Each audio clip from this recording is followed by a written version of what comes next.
the digital station for comedy, drama and entertainment. BBC Radio 4 Extra.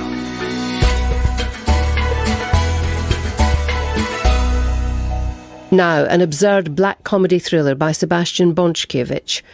A junior diplomat, Bob Goldacre, is in trouble. The American businessman he was looking after has vanished from a Baghdad street. The Casper Logue affair is based on the story The Hunchback, found in the Arabian Nights, which deals with the extraordinary events that take place after the death of the king's favourite fool. Yes, sir. Of course, sir. Nothing like this has ever happened to me before, sir, and I can't apologize enough. Just get on with it.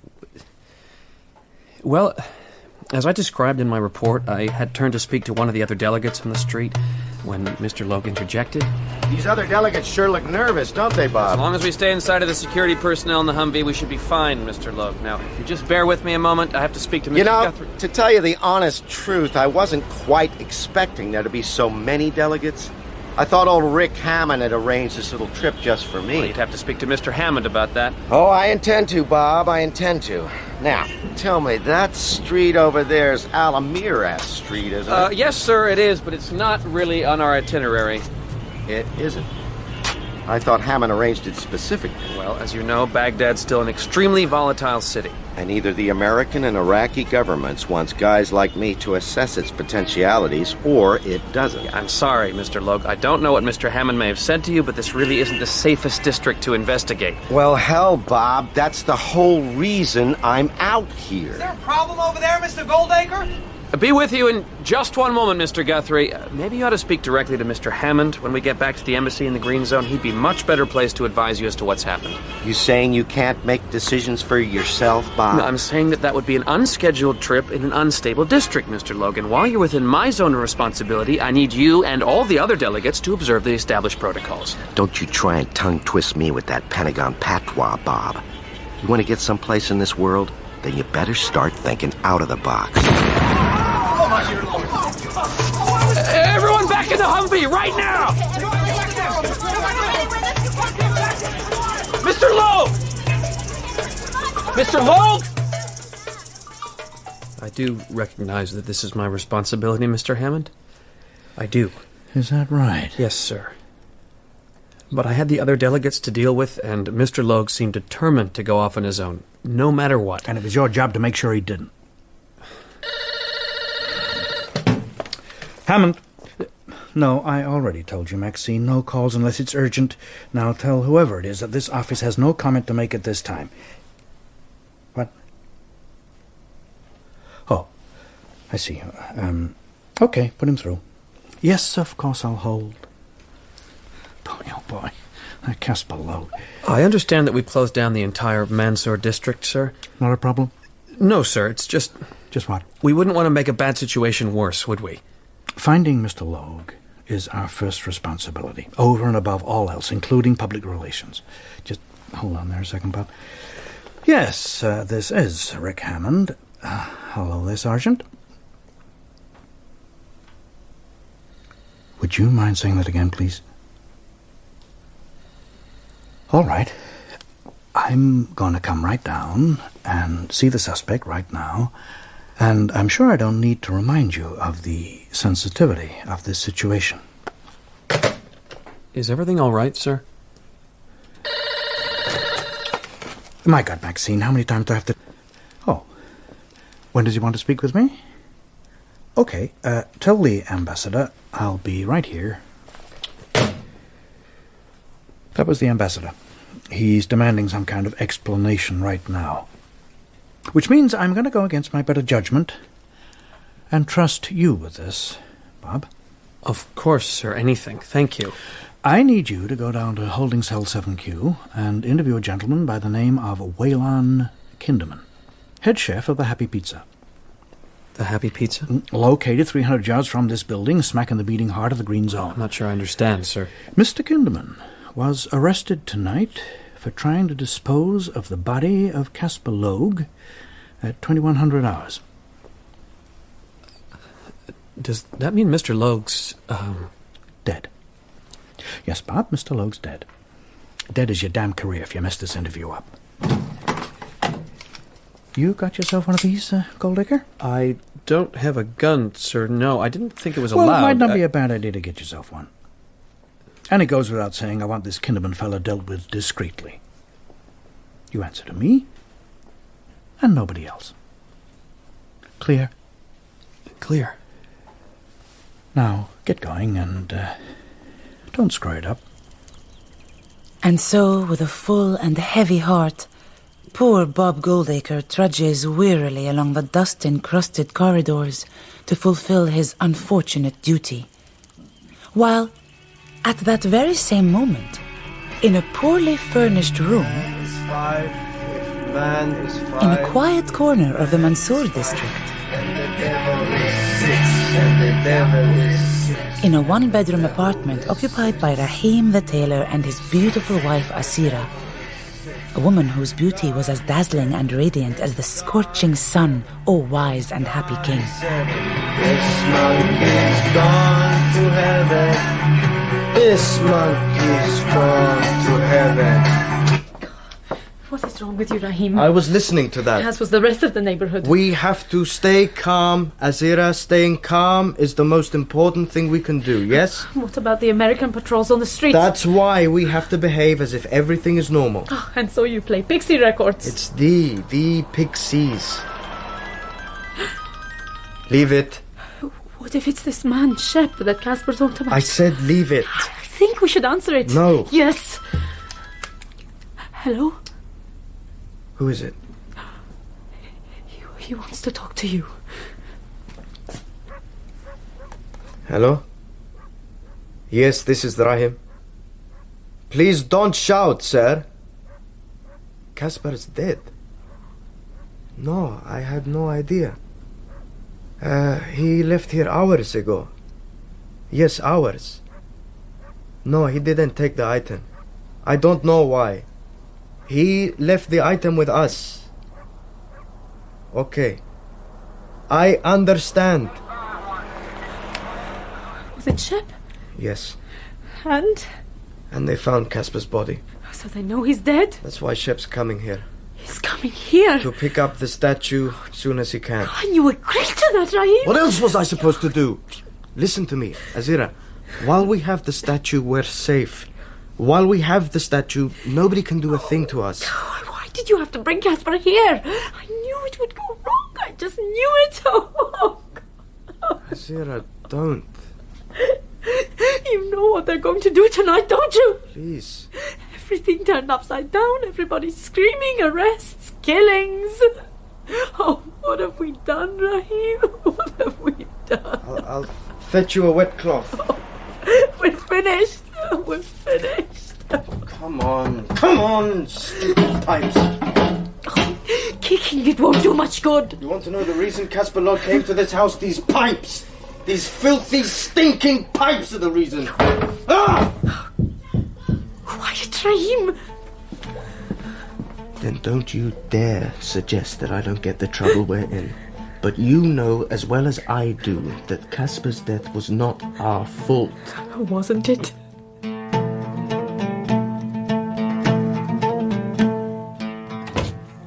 Just speak into the microphone, Mr. Kinderman. Am I under arrest, Mr. Goldacre? Because if I'm under arrest, I'd like to speak to my attorney. Can we just focus on what happened earlier this evening, please?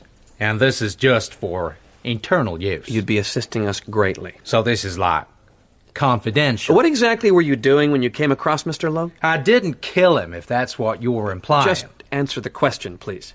I was in the yard with Carlton having a cigarette. That would be Carlton Penamore? That would. And he's an associate of yours? He is. As you well know from that little dossier you got there, my business partner. Now, I don't know what your little buddy was doing dead in the back of that truck, but it had nothing to do with me. And this was the truck where you discovered Mr. Logue? This was. So? So we're enjoying our cigarettes in the still of a Baghdad night. And Carlton's talking the same Louisiana hogwash he always talks. You think Michelle washes Obama's pants, Whalen? Michelle don't wash no pants. They got a maid to do it. They got an army of maids to do it. Michelle don't wash no presidential pants. And you know this for a fact, do you, Carlton? You've been party to wash day at the White House? Now, you gonna help me unload this truck or what? I'm not saying she couldn't wash his pants. I'm not saying she wouldn't. I'm saying she chooses not to. Because she and the president got their own agendas. And those agendas don't say nothing about washing pants. Oh, You okay, Waylon? go and get Conrad. What you want Conrad for? You stand up there, fella. Is there someone in the truck? I told you to go and get Conrad. Conrad? Who's Conrad? Conrad's more of a what than a who, if you get my meaning. I'm not sure that I do, Mr. Kinderman. Now, while I appreciate that the death of a leading American businessman may be some sort of joke as far as you're concerned, I can assure you that we at the embassy do not consider it so. Now, you just hang on there, Mr. Goldacre. I done 4 tours of duty. 4. Ex-Marine Corps, I'm proud of it. I risked my butt I don't know how many times in defense of my country. And now that I've made the difficult transition to civilian life, I just want to be a valued and profitable part of the reconstruction. Hell, I got 7 Iraqis working in my kitchen, and they are good workers, hard workers. Every one. That's duly noted, Mr. Kinderman. Well, I sincerely hope it is. Yes, I do. Because for your information, I ain't never heard of this Casper Logue before tonight. Which means I don't got no reason to have any kind of Mr. a beef Kinderman, with him. All right. Thank you. Can we please get back to Conrad? Whatever you say. And by the way, you of Latin extraction? Mexican. And now you say it, I can see it. Round your eyes there. I had myself a Mexican girl once upon a time. Who or what is Conrad? Why, that's as easy as pie to explain. Conrad's a bat. This is wrong. This is all wrong. You just pipe down out there, Carlton. Now, I ain't gonna ask you again, mister. What's he doing? He ain't doing nothing. Just crouching down there by the eggplants. You think he's okay? Just hold up there, Carlton. I'm bringing this boy out. Oh, my sweet Lord, Waylon. Who the hell is that? I don't know, and I don't want to know. Now, help me grab a hold of his legs, and let's get him out of here. Are you serious? Carlton! Kinda short, ain't he? Looks like a Yank. And a dead one.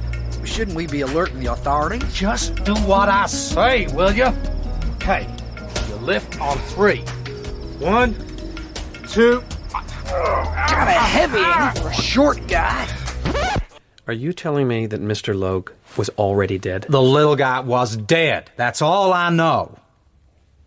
All right, Mr. Kinderman. Now, you listen to me, Mr. Goldacre. I ain't gonna be no patsy. That man was dead. Dead as disco. You understand me? That's duly noted. What do you mean it's duly noted? I made a mistake. I admit it. But I was afraid. Petrified. Sorry to interrupt, Mr. Goldacre. Yes, Mr. Hammond. You the guy in charge here? If I could speak to you for a moment outside, Bob. I asked you a question. Right now, Mr. Goldacre, if you please. Well, that's real charming behavior. Yes, sir, it is. I'll be right with you, sir. We'll reconvene later, Mr. Kinderman. No, I'm sure we will. You can forget about this fella, Kinderman. Forget him, but... we just got ourselves a new lead. A Dr. Karim. Handed himself over to the military a half-hour ago. Apparently admitting to the death of Mr. Logue. A doctor? And I'd like you to go interview him right now, while I go back and speak to the ambassador. Oh, and you can thank me that you still have a job. Did the ambassador say something about me? Let's just say that he was not amused. Now, get everything you can out of this Dr. Karim, and for your sake, Bob, make it something we want to hear.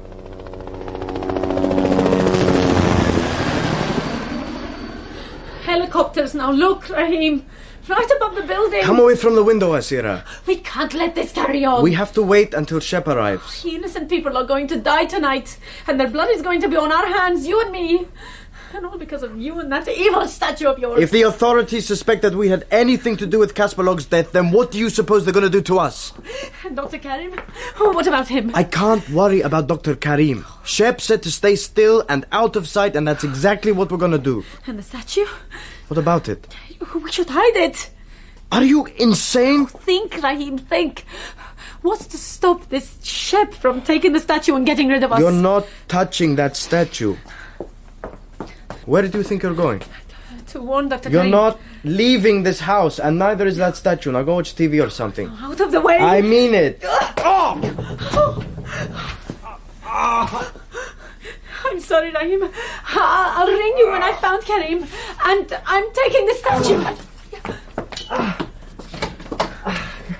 Come here, Azira! Azira! And with that, O wise and happy king, Asira slipped silently away into the night, quite unaware of the perils that lay in wait for her. And there the story must end. What? The moon wanes, and soon it will be daybreak. Surely your majesty will allow me a moment or two to prepare to meet... What of Asira and Rahim? But then your majesty would have to delay my death. Don't test my patience, child. Please, speak. If that is what your majesty pleases. Just get on with it. As your majesty commands.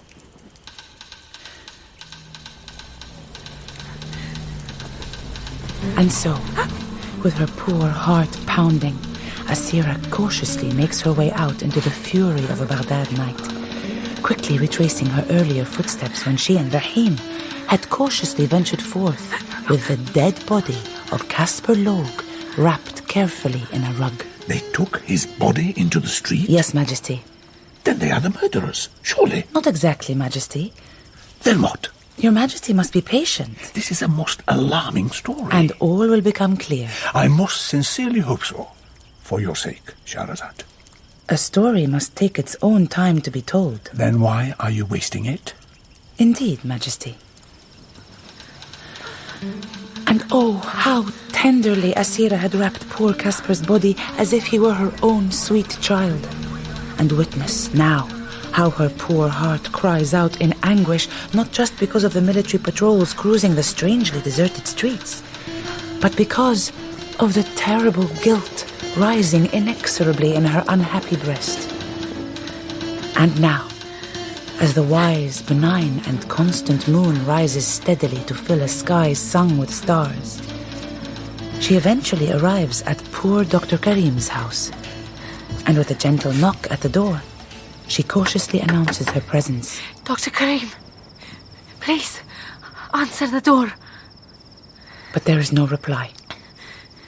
Asira, terrified, knocks again at an empty house, recalling with each hopeless knock the dreadful moments she shared with Rahim in the same yard not 3 hours before. Is anybody about? It looks clear. It looks clear or it is clear? It is clear. This is wrong, Rahim. Very wrong. Pass the body up to me. What's Dr. Karim supposed to do with Casper's body? Dr. Karim will know what to do. How will he know what to do? He's a doctor. Casper's dead. I know he's dead. Then how can Dr. Karim help him? How am I supposed to know? Just pass me up the rug. We're making a terrible mistake. Well, we couldn't just have left Casper on the floor of our apartment, could we? Yes, but Casper's your cousin. What's that got to do with anything? Now pass me up the body.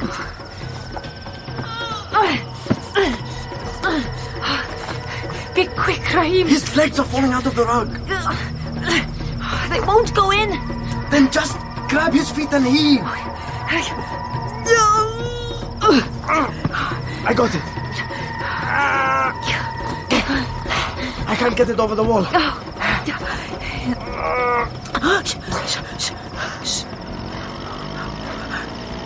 a moped coming. What? Dr. Karim's moped. Hurry.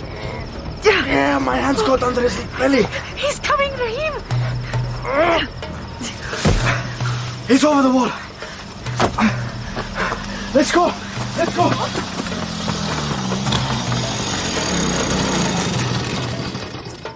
But now, Asira attempts to banish these memories to as far away a corner of her mind as she can.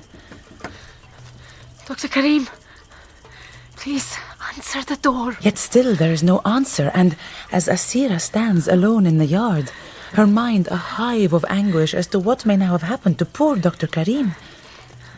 She can bear the guilt of what she and her husband have done no longer. And right there and then, the lovely Asira makes the most momentous decision of her life. All right, Goldacre. Let me get this absolutely straight. You're telling me that Dr. Karim confessed to running Casper Logue down. While, at that very moment, poor Goldacre answers once again to his most troublesome master. With his moped.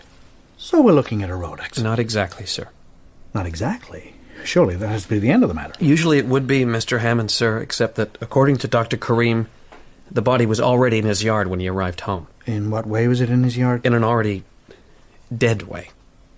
Are you saying somebody planted it there? I am. And that's not all, sir. Give me strength. Casper Logue's body appears to have been carefully wrapped in a rug. Where's this doctor? I want to speak to this doctor. Karim. Karim.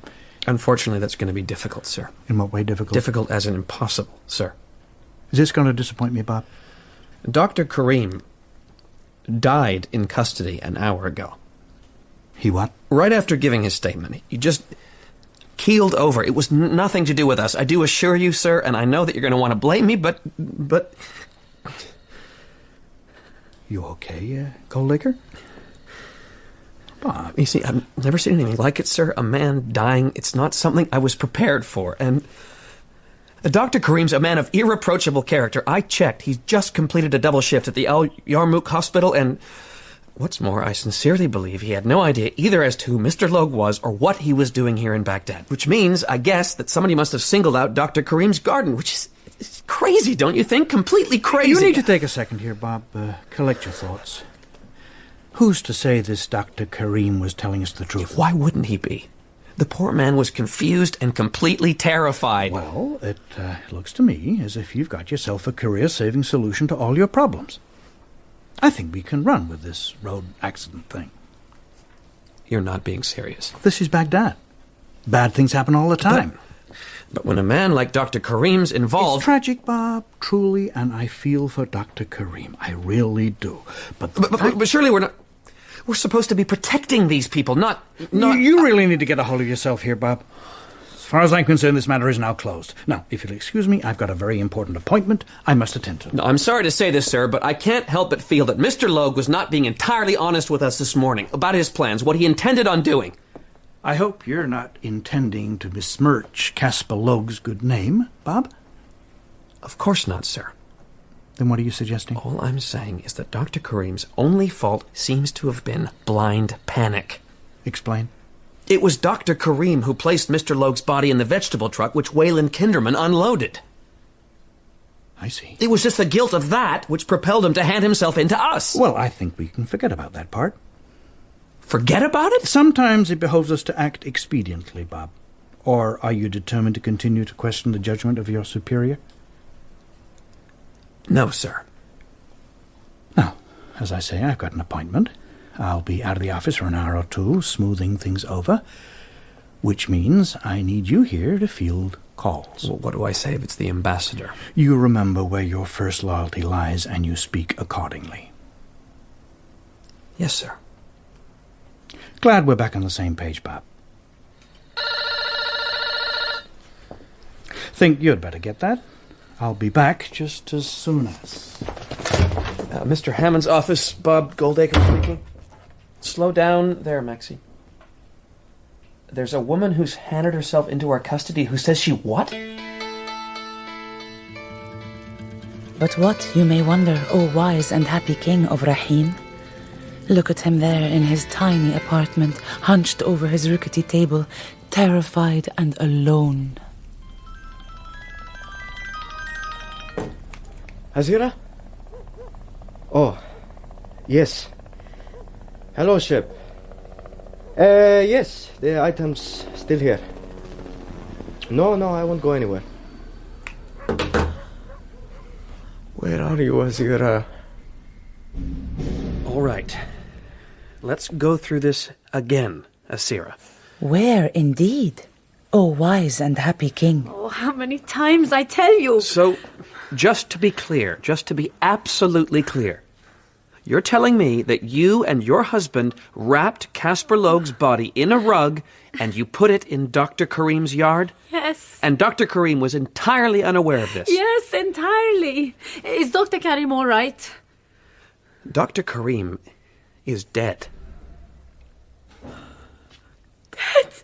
In this building, not 3 hours ago. A good and entirely innocent man. Now, what I want to know, what I need to know, is what Casper Logue was doing in your apartment.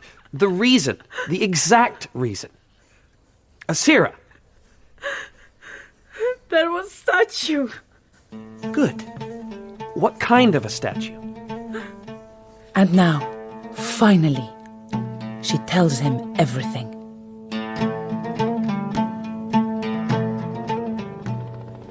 It's a nice apartment you have here for Baghdad. Not bad at all. Are you intending to shoot me, Shep? That all very much depends on you. Now, for the last time, where is the goddamn statue? I don't know. Oh! Then I suggest you think a little harder. I don't know, I swear. Oh! It was my wife. She take it. I tell her not to, but... Please don't hit me again. Well, now, who's this at the door? Let's both hope it's your wife. She is innocent. Innocent. The statue was nothing to do with her. Not another word, Rahim, or I will shoot. Good evening, Mr. Hammond. Goldacre. What's going on here? Perhaps you ought to put that gun down, and I'll tell you. I will if you will, sir. Who is this man? I told you to shut up. Oh! Don't hurt him. Ah, the lovely Asira, I presume.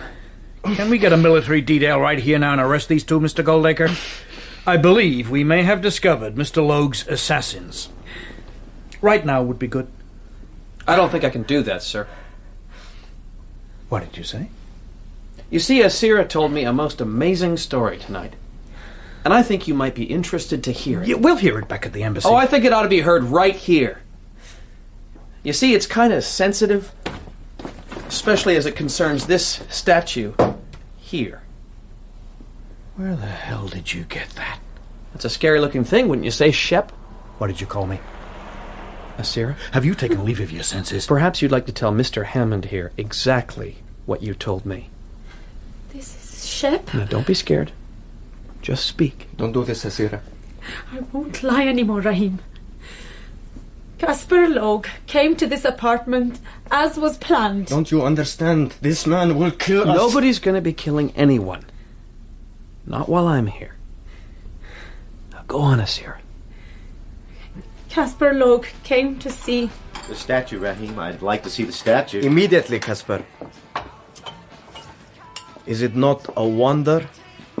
The demon Labatu. Just sitting there, just as you described. Can I touch it? Of course, of course. Oh my. It's Assyrian. It's magnificent. 500 BC, approximately. It's a figure of a demon of the dead. Not now, Asira. And should be returned to the museum you stole it from. You're embarrassing us in front of our guests. Mind if I cut in here, Rahim? Please, forgive my wife's discourtesy, Casper. Way I see it, you could have left this beautiful artifact right where it was.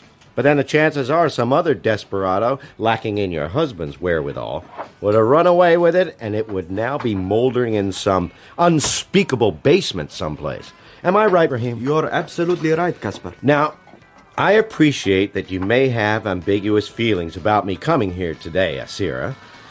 But, you know, if me finding a buyer for this statue in the U.S. and me organizing for you two to have a home in my very own hometown of Clompet is not something that appeals, then I can just as easily walk out of here and you will never hear of me again.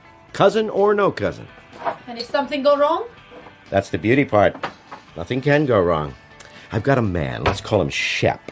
Runs his own department in the American Embassy, and he's going to get the statue to my buyer in New York. Voici et voila. And how will he do this? Diplomatic bags come in all shapes and sizes. And if this Shep should betray? Then he's down a fortune. And believe me, he won't want to lose that. This is Iraq, kids. We're all businessmen here. Now, do we have a deal or don't we? And you believe this BS, Bob? It's true. It's exactly true. I must admit, I found it difficult to process at first, but then when I thought about it, it all kind of made sense. You're not doing yourself any favors, you know. You were Casper's sole contact here in Baghdad. And I guess if things hadn't taken so bizarre a turn, then you and Mr. Logue would be congratulating yourselves on your prize right now. And what's to stop me killing all three of you right now? The digital recorder back at the embassy. The what? Now, I'd suggest you put the gun down, sir, and listen carefully to what we have to say. Or that tape will be released no matter the consequence. Are you trying to blackmail me? Nothing could be further from my mind. I brought you into the department. And is this how you repay me? I wasn't going to stand by and see an innocent man's good name destroyed just to protect your money, Mr. Hammond. Now, if you don't mind, the gun. You know, I had hopes for you. And I had hopes too, sir. And then I came to Baghdad and... Well, just at this second, it would appear you have me over a barrel. So, would your new friends mind telling me what happened to him, Casper? I'd be really interested to know. Asira? Yes, Mr. Goldacre. Perhaps you'd care to finish your story. Gone to heaven. This man is gone to heaven. I can't believe you like this song. I make a tape in 92. Well, first thing I'm gonna do when I get you the company is buy you the CD. Yes, I am, cuz. It's too loud! What? It's too loud! Hey! There's chicken, bread, olives. That looks delicious, Hatsira. And then you leave. For safety's sake. With the statue. With the statue. Boy, oh boy. This chicken is delicious. Asira is best cook in Baghdad. She sure is. Why, it's nothing less than a little taste of heaven. It's so tender. You know, the day I got your letter, Rahim, the day it arrived in my office, I knew that this was the right thing to do. To think that here was you, my Iraqi cousin thrice removed, and his beautiful wife here in this hellhole, suffering? Well, I wasn't going to do nothing, was I? Wasn't going to stand back and see you denied a taste of farm-fresh freedom. That's very good of you, Casper. Rahim, Asira, I thought you lost, and now you are found. Oh. I drink to you. I thank you for these beautiful words, Casper. But I wonder, would you have come if it weren't for our demon? Man, but you're a live one, ain't you? Well, Casper, would you? Okay. I'm not going to try and pretend that this lion-headed she-demon of yours didn't sharpen my resolve for hazardous adventure. But I came, didn't I? I'm sitting here, aren't I? Especially given the fact that we three are looking at a starting price of $2 million. $2 million? A 70-30 split in your favor, less $200K for our man, Shep. I don't know what to say, Casper. Why, you don't need to say nothing. Just give me another piece of that chicken. Delicious. Casper? Oh my God. Water, Azira, water. Casper? Drink it! Oh my God, he's choking! A minute later, and Casper was dead. You're really intending to dance on my grave, aren't you, Bob? No, sir, I'm not. Well, I don't think I'm going to give you that satisfaction. No, don't do this, sir. Please. Frightened the sound of me blowing my brains out might not sound too good on that little tape of yours? Oh, and by the way, I can't believe that you two were so stupid as to think that Casper Logue was really going to get you over to the States. Can we all please calm down, please? Thank you. Now, Mr. Hammond, put the gun down and let's work this thing out. Oh, and I suppose you have a solution? Yes, sir, I believe I have. What would I have to do? Leave Baghdad. With my career in tatters? No! You'd leave as a hero. Genuinely. Now, please. All right, Goldacre. I'm listening. Good evening. I'm Charlene Lane. Further news is coming out of Baghdad tonight following the death of American businessman Casper Logue. Senior attaché Richard Hammond has issued a statement in which he suggests that Mr. Logue's death may have had some links to the Baghdad criminal underground, specializing in the smuggling abroad of precious artifacts. It is alleged that Casper Logue may have met his death at the hands of his nefarious contacts. Richard Hammond today returned a priceless artifact depicting an ancient demon to the Baghdad National Museum and announced his intention to set up a charity, the Richard Hammond Foundation, dedicated to the recovery of those same lost artifacts, before he leaves for Washington to take up a senior investigative post on Capitol Hill. All right, Mr. Kinderman. Are we clear? Yes, Mr. Goldacre, we're clear. I am to drive these two Iraqis to a military airfield outside of Baghdad. And there you will... see them safely on board a plane bound for the U.S. Very good. And then? Then I'm going to forget that any of this ever happened. It's amazing how quickly the details of Mr. Logue's tragic passing have scattered away like so much dust. Almost as if it never happened at all. And after you've done this little favor for me, that's just the way it's going to be. As if it never happened.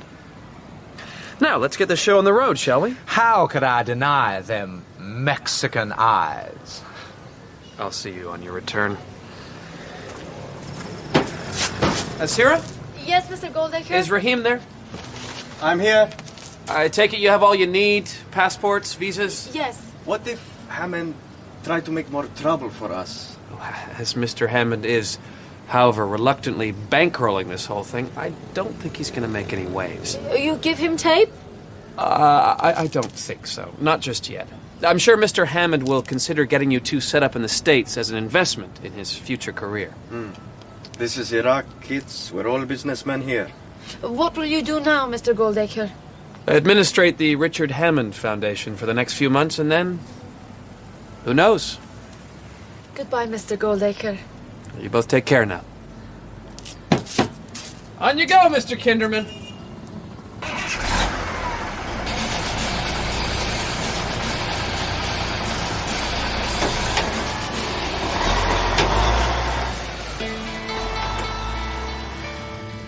And there the story must end. O wise and happy king, in a bowl of desert dust. And the statue? Why, the statue remained safe in the confines of the museum from that day on. And amongst the visitors was a woman who wrote a most learned book about it. But that was not the most interesting thing about her, oh no. For this woman had a cousin who traveled the world in search of stories and who, one dazzling night in Damascus, met a mysterious woman. Who? Well, that radiant majesty is another story. Which I will hear tomorrow. But I will be dead tomorrow. Don't be ridiculous, Shahrazad. I will hear it here, as the sun sets above these gardens.